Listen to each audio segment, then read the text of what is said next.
Hello, I'm Mario Farina. Today I'll read a story to you entitled How Are the Seats? It's a car story, but it's also a love story. The car that I'm talking about is this one, and the story is true. It actually happened, and it goes like this. My 3 years of service in the U.S. Army during World War II brought me out of the shell in which I had lived as a child and teenager. I was 23 in 1946. I re-entered civilian life at that time.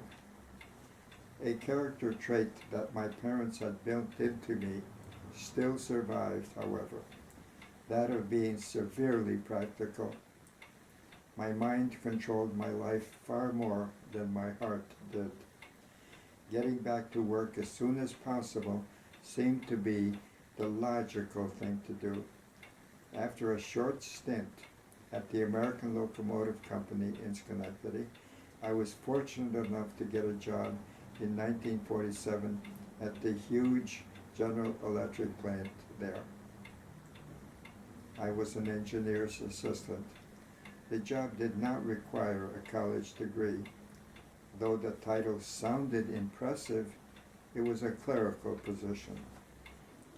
My duties in this job required that I identify renewal parts required by customers of General Electric for their switches. In this work, I needed to understand and peruse blueprints. I would order copies of these drawings by phone from where they were stored in Building 4. A young woman would answer the phone, and I soon learned that her name was Sally. I'd give her the number of the blueprint that I needed. She would make a copy of it using a blueprint copy machine and send it to me by internal General Electric mail. As time went by, Sally and I became friendly, and we engaged in a few moments of amiable chit-chat whenever I ordered copies of blueprints. Sometimes when work was slow, I'd order prints I didn't need simply for the pleasure of speaking to her by phone. I liked the sound of her voice and wondered what she looked like. In ordinary conversation, I had learned that she was young, short, thin, and blonde. I began wondering how I could meet her in person. My newly acquired feelings of self-confidence did not include the quality of being bold. One day, I told her that I owned a 1941 maroon Lincoln sedan that I was very fond of. She said she'd love to see a picture of it. I didn't own a camera at the time, so I drew a sketch of it and sent it to her by internal General Electric mail. The picture you see is a replica of my actual sketch. I had colored the sketch using crayons. The next time I phoned, she said she had received the picture and liked it. The car is very pretty, she said, but how are the seats? I took this as a hint that she might accept an invitation for a date, and I suggested we have a date so that she could evaluate the seats herself. We had our first date in 1949, and we enjoyed meeting each other.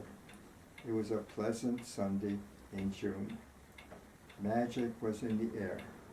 After a few more dates, my heart took over and I popped the question. We agreed to be married after she had turned 21 in September that year. This happened 72 years ago. I was 26, Sally was 21. We became engaged to be married in October 1949.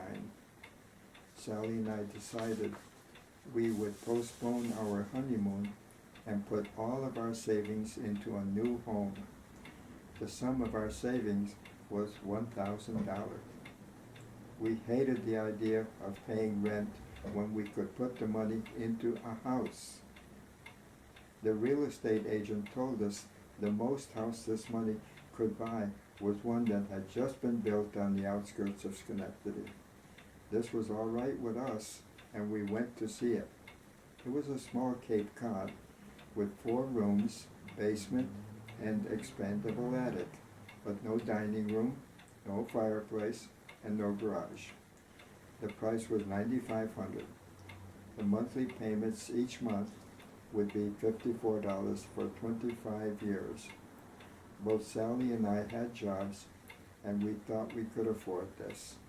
We signed the necessary papers and decided to move in on October 8th, the evening of our wedding. I have warm feelings about that home. The first evening Sally and I spent there was memorable, but the next morning brought its own memory. Sally's father appeared unannounced barely after the sun had risen. He said the reason was he simply wanted to see if everything was okay. We assured him it was, and he drove away in his Packard. I stood at the front door for several minutes with the door open. "What are you doing, hon?" Sally's voice came from the kitchen. "Not much, dear," I replied. "I'm just looking up and down the street to see whether my father is also coming to find out how we're doing." Sadly, Sally died in 1987. We had brought up 4 lovely girls. I'm a great-grandfather several times over. Memories of how the seats were will stay with me forever. I hope you liked the story. Thank you for listening. And I'll have another story for you tomorrow. Bye-bye.